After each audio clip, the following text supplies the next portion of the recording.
right. Good morning. Good morning. Happy Saturday. How are you, honey? Hey, It's so good to see everyone again. Look, get your cup of coffee, your cup of tea, get close, join us.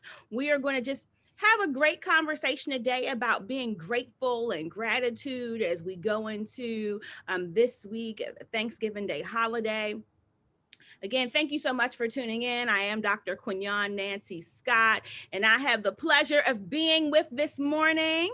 Christina Cook, the Washington Post Teacher of the Year. Yes, Washington Post Teacher of the Year. That always warms my heart. And thank you so much for being with us this morning.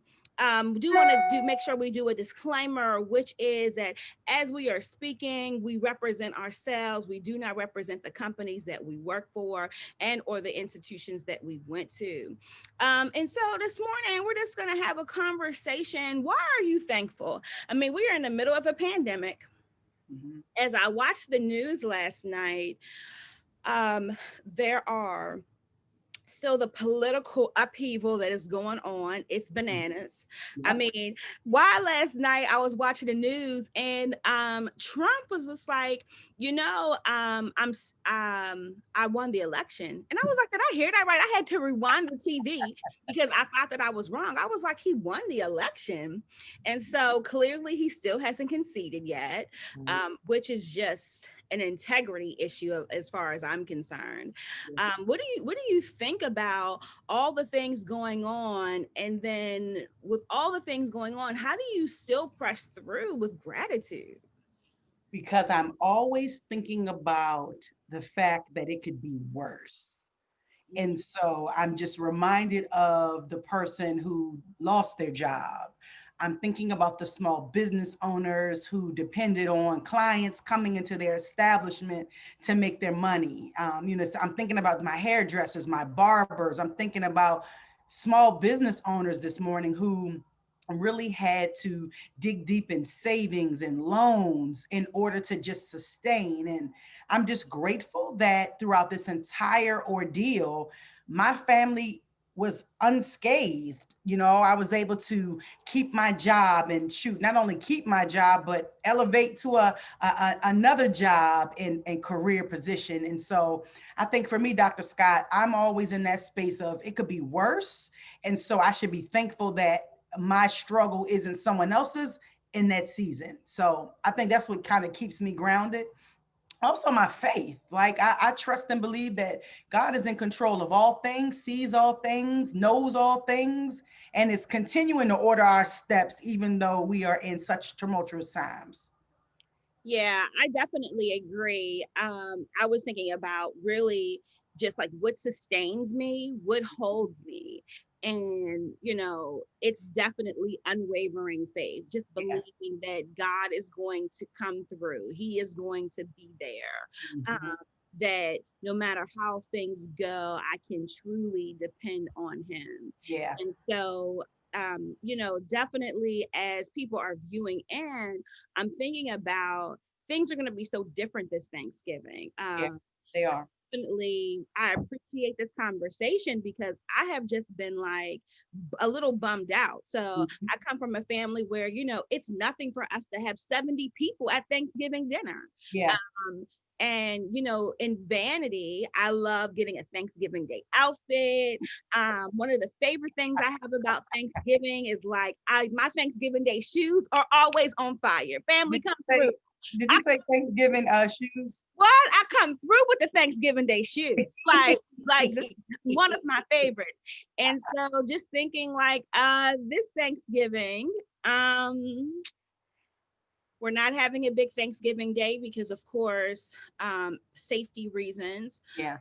And so the safety of everyone in the family is very important. I'm just so concerned about those people that are by themselves, Yeah. and just wanting them to know that this is just a small period of time, but it's better to maintain and be safe than Yeah. go to a gathering and then not make it to Christmas. Absolutely. And just like risk it all. I think in these moments of like solitude, I think it's an opportunity for us to just kind of slow down the pace of life and reevaluate our priorities. And it's funny that you mentioned like these Thanksgiving outfits and shoes, because this morning I got up and, I have a list of to-dos while I'm on break. And one of the to-dos is to like reupholster a chair. But the other to-do is like, I need to clean out my closet. Right. I have clothes and things in there that I haven't worn, probably I'm not going to wear. And so for me, I'm using this time to really reflect on like what matters and what's important. Because I guarantee you, Dr. Scott, if we were to ask people, we were to poll our viewers, if you only had 24 hours to live, what would you do at that time? And I guarantee you, folks would be able to prioritize what was most important to the things that they're thinking are important in this season, right? Like having Thanksgiving dinner would not rank on the top of people's list if they had 24 hours to live. And so I really feel like because for me though, and so I'm so glad you said that, because for me it would. Like okay. if I had 24 hours to live, Thanksgiving, and I thought about like all the things that could happen in the 24 hours. Yeah. Hands down, Thanksgiving Day dinner would probably be that thing. Got you. Yeah, I mean, yeah, that makes sense. Or I'm thinking about like the holidays for me. I love the holidays. Like the holidays are clearly my thing. I've loved them since a child. I grew up in a house where my mom decorated for every holiday. And I mean like Veterans Day, 4th of July, Memorial Day. And so we always had like the holiday wreath. And then in our game room, which was really a fancy way of saying the basement, right? That's where like we gathered, and right. like, we had like cutouts of different things like representing the holidays, but we Yeah. always gathered as a family. And so that's one of the reasons, like even though I live away from home, I'm from Pittsburgh, I live in Maryland, I go home every holiday Yeah. because it's every holiday but Christmas. And I just started that since I've been married, because I give Christmas to Rob and little Rob, but every holiday is so important for me. And so I think it depends on like, what's your thing? What's your priority? Yeah. And it's really not about like, I love the pageantry of it all. I grew up in a house where like my dad's generation, they came to the holiday gatherings with leather suits on. And Come so on, leather suit. I couldn't wait. And my cousins know this, right? I couldn't wait to be a part of the leather suit gang, but my generation doesn't wear leather. My generation is coming with jeans and a sweater on, and they outdo like who has the best sweater. But I still dress up because I hold on to like when I was growing up, my dad's generation, everybody dressed up. But for me, that's just one of the components, right? The major component is the family. So like walking through the house and hugging 30, 40 people and kissing folks and catching up in the corner with, the cousin that you hadn't seen since like because typically we gather for the 4th of July and then we don't see each other until Thanksgiving. So, that face to face for me is that like, no, that's not true. We gather for Labor Day. Labor Day would be the last holiday. So typically we gather for Labor Day. And so Labor Day, it's then Thanksgiving. So we're like, oh my goodness, I haven't seen you since September. What are you doing? How's work? And working in the school system, and I have several educators. We always got a good story. Of course. And my cousin who's like the bus driver, like something's always happening on the bus. It's like just always things going on. So like sharing that information. So I say all that to say like hands down, 24 hours to live. I don't know, like Thanksgiving would definitely be up there. Well, I appreciate that. I do. I think what I took away from everything you said was like this idea of being with your family. So whether it was over a Thanksgiving meal or whether it was just over a bucket of Popeye's chicken, you wanted to be with your family. And I think in this season, right, folks can reevaluate family and reevaluate like your I don't know, your status with your family. I'm just wondering how many folks, right, throughout this time have these torn relationships with people that you could use this time to repair. Torn relationships with their children. Use this time to prepare. And I'm excited. I have us on Instagram, Scott, and I see my girl Diamond is in the building. Hey, Diamond. Hey, we got my line sister Erica's in the building. Hey, Um, Erica. we got DJ Nutridge in the building. Not And I Rich. hope Not I may Rich have is missed some a other song folks, for but me. I just appreciate you all for being on. Do you all have anything you all want to say? You can write it in the chat to us, write it in the comment section, and I'll make sure I mention it.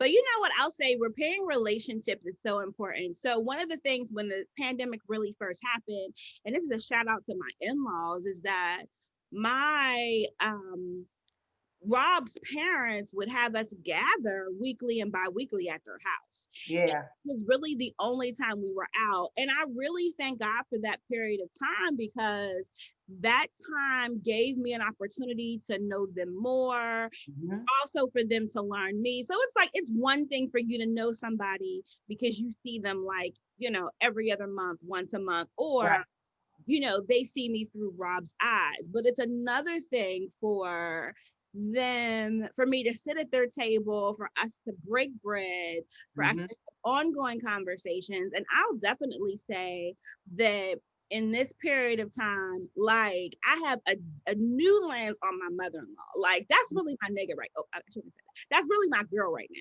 Yeah. Like she has a different way of she has a different way of looking at things, but um and she's very like big mama ish, but Yeah. like big mama ish 2000, if that makes sense. But I think about like this one day, this was actually like my favorite day. So we gathered at her house and we were eating. We had been eating for like hours, it seems like. And she's like, oh, there's a sweet potato pie downstairs. And so we went downstairs, or somebody went downstairs, got the sweet potato pie. And so we just like heated it up, sat around the table eating more food, right? Desserts. But the conversations that took place that day were like very memorable. Yeah. And so I think that and Rob has four siblings, and so they're all here. So creating a much more closer dynamic. So I think that for people who maybe didn't spend a lot of time together with their family, or for people who didn't feel like financially, because when you have people at your house, you have to you want to give them something. Yeah. But I also think one of the things that Rob's family does that I think my family could learn something from them is that they always ask everybody to bring a dish Mm. or like contribute an amount of money. My family, whoever has the dinner, all the weight is always on them.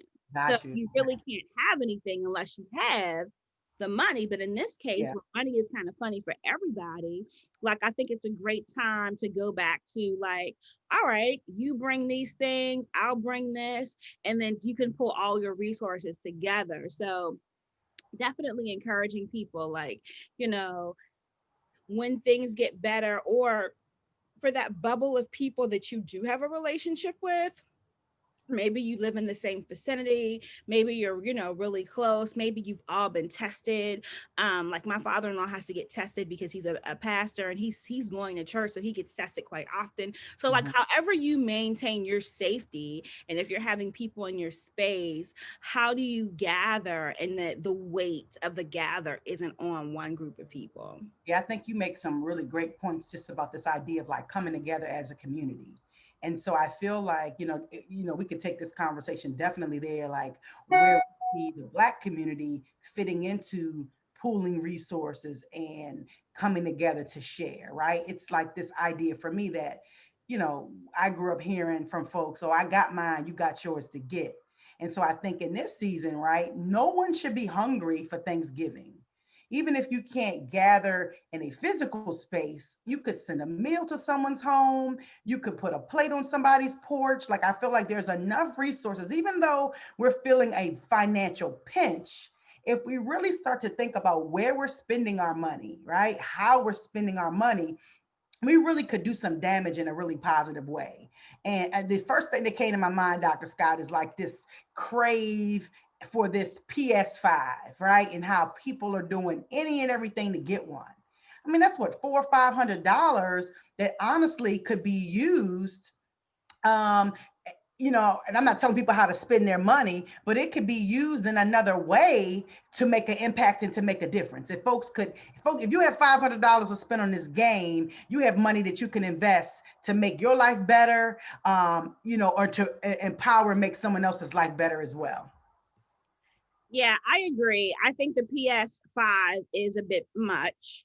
But was like, Quignon, just be quiet because I think about like the amount of money I've spent on purses over the years. And so like everybody likes their thing. I get it. But what I will say is that I don't know if everybody pulled their resources together, like I don't know how that would work, but I will say the lines for food banks across the country are bothersome. Definitely, I think for people to sit in a line for hours, they had a thing on TV yesterday where the Dallas Cowboys field, or the Dallas Cowboys stadium, people were in line to get meals yesterday or to get food for hours. And so like the people are in line for a reason. People are truly struggling. And So I I'm think thinking about I didn't mean to go ahead, Scott. I'm sorry, I didn't mean to cut you off. yeah, and I'm thinking about like unemployment. So if unemployment is like 400 between 300 to $400 a Excuse me. week, God bless you, Thank you. $300 to $400 a week, that really isn't. So that's like, let's just say $1,200 to $1,600 a month. That really isn't a lot of money to live off of, especially if you have children. Yeah. And I think here's the push, right? And this is the part where I think folks get frustrated or they think, oh, it's only for certain kind of people. I've seen folks come up with some major talents during this pandemic and get paid, Mhm. right? I see people baking now and selling their pastries. I see people doing hair. I see people cutting hair. I see people writing resumes for people and getting paid. So I just want to kind of like make sure I frame the conversation that there isn't a scarcity of money on this earth because the God that I serve says it's abundant, right? I think scarcity comes in our mind when we're thinking about what we can and cannot do when it's only based on a job. So, like, if I know, hey, I have to take unemployment because my job, whatever, I'm going to be thinking of other ways I can use my gifts and talents to make a living for myself, even if it's part time. And that's something I believe everyone can do. Now, Yeah, I think that comes from you definitely have this entrepreneur spirit, which you have already tapped into what your gifts and talents are. I'm thinking about for the person who is staying positive and have the sense of gratitude that they haven't tapped into what they could do. So yesterday I was talking to my good girlfriend and she was like telling me about her nephew who is her two nephews who are IG stars. And this is what they do for a living. Like they dropped out of college to be IG stars. yeah, And they model clothing so that people can like their page yep. and they get the clothes and get paid. And I'm just like, wow, our world has changed so much. Mhm. But if you don't have, if you're in your, your 40s, your 50s, how do you begin to think outside of the box so that you can gain that extra income Yeah. if you don't see the talents that lie within yourself? Well, I think part of it is like finding the person who has the thing that you are wanting to do and sit at their feet and learn. Like, one of the things I admire about you is, when I met you, you had what I wanted, right? Which was this wealth of knowledge in education, right? And so instead of coming to you with, oh, I know all of this, it was like, hey, what can you teach me? And so I think there's like this level of humility people need to have as well, right? Like I learn every day from the folks on my job that I supervise and from my own kids, right? I'm thinking, oh, at 40, I know how to work technology, but I really don't. And so I don't mind saying to my son or my 7-year-old, my oldest son or my daughter or my son, hey, how do I get this to work on my phone? And they look at me, they're like, oh my gosh, you're such a boomer, right? They're like, mom, but I don't mind learning so that I can get better. And so I think, like there's this generation of people that are like, I got it. You can't teach me anything, but honey, we all could stand to learn something from somebody who's doing what we want.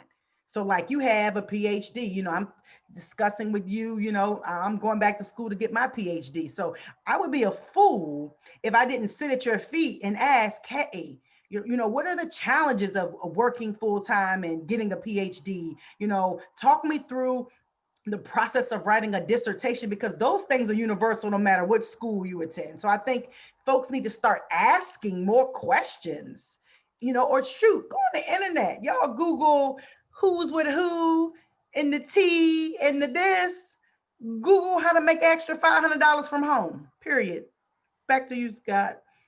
You know, amen. I'm thinking about my mentor. When I was in Pittsburgh, I worked at Oliver High School. My mentor was Dr. Christine White Taylor. She's such a hoot. She was such a diva that she could come on the floor. She would wear these capes and she'd snap that cape and put it on the floor. She's one of your Star Wars child. And she would do this walk. Dr. White Taylor was just is an amazing woman. But one of the things that she told me one day, she said, Quinyon, I want you to Google the top 10 single billionaires in the world. Mm-hmm. And I want you to then start having vacations where the top 10 billionaires hang out. Mm-hmm. And it'll help you find a man. And she's like, even if you don't get one of the top 10, at least you'll be in the vicinity where the money is. Yes. And I was like, okay, Dr. White Taylor, thinking like this woman is crazy, right? Mm-hmm. But 15 years hindsight, I'm like, oh my God, she was brilliant. Yeah. Like, we don't always position ourselves or put ourselves in a position where we can have access. Right. Come And on, sis. Stir it up, Doc. if Stir you're it up. if you're not there, you can't see what gives you the ability to move forward. Absolutely. So I really appreciate the conversation coming full circle, because as we think about gratitude, right, one of the things I think we can think about is thinking about all the people that have helped you, or all the people that you have helped, but more importantly, creating a list of those that you want to help. How do you lend your gifts to people so that they can continue to move further? What tidbits can you give people so that they can be ahead of where they are now? Well, And I'll share this. You know how I feel about reading. And I think if I could give anybody any advice, right, in the spirit of gratitude, and what I'm most thankful for is the gift of the book. Anything I want to know about anything can be found in a book. And I'm just so grateful that at a very ripe age, I had a group of mentors, and they're still my mentors to this day, who inspire me through reading. And they always say, you can change your life once you change your mind. And mm, when you change your mind, you'll change how you think. When you change how you think, you'll change what you do. And changing your habits is what's going to give you the success. I don't care what it is. Even if you want to be grateful and thankful that you're losing weight or whatever, it all starts with how we're thinking. And here's the piece about our thoughts, right? Our thoughts are energy, it's things. So, Scott, you would never hear me say, oh, I'm broke. Or you would never hear me say, oh, another day, another dollar. You would never hear me say those things, because that is energy. And so it's like, the universe will give you whatever you want. But many of us are confused about what it is that we want. We'll say, I want success, but then we'll do those self sabotaging things that confuse the universe on what to do for you. So it's like, if I'm grateful for anything, it's the ability to control my thoughts and the ability to control my mind and how I'm processing. And so, if I could give anybody anything, it would be control your mind. Because once you can control your mind, you will control your associations, you will control your behaviors, thus yielding you the results that we all so desperately want. Yeah, that's good. So much of where we are truly happens in your mind, and Mhm. you also will success by what you believe you can control and you can have happen to you. So Yeah. I think it's a great time to end. We say happy Thanksgiving to everyone. Um, with 1 month left, write a list of things that you want to have happen, and then just pick one. Mhm. And I'll say this before we go. Years ago, my friends would gather at my home, and I was always the goalkeeper. This is we were all teaching. We'd have meet at my house, and then I'd have everybody write down their goals, and we put it in these jars. And I've kept the goals over the years. And I have one friend, Jack Ken Caston, and everybody else would have like three or four goals, right? I just believe in like three or four goals. He would always have just one goal. And he would say, well, y'all trying to split y'all time up with three or four goals. I'm going to have one and watch me meet my one goal. This went on for years. And so he was right. He would always meet his one goal, and we would struggle to meet more than two, and they were large goals. And so the one year I was like, I'm going to do like him. I'm only going to focus on the one goal. And then now I have one goal in different categories. But I encourage you, right? A month left, give yourself maybe 6 months, focus on one thing. Mhm. And then once you accomplish that one thing, it'll help you move to the next thing versus having a multitude of goals to accomplish. So, again, happy Thanksgiving to you. I do pray that you have everything you need in order for you to have a healthy Thanksgiving. And, just like what Cook said, remember it does start in your mind. Happy Thanksgiving, y'all.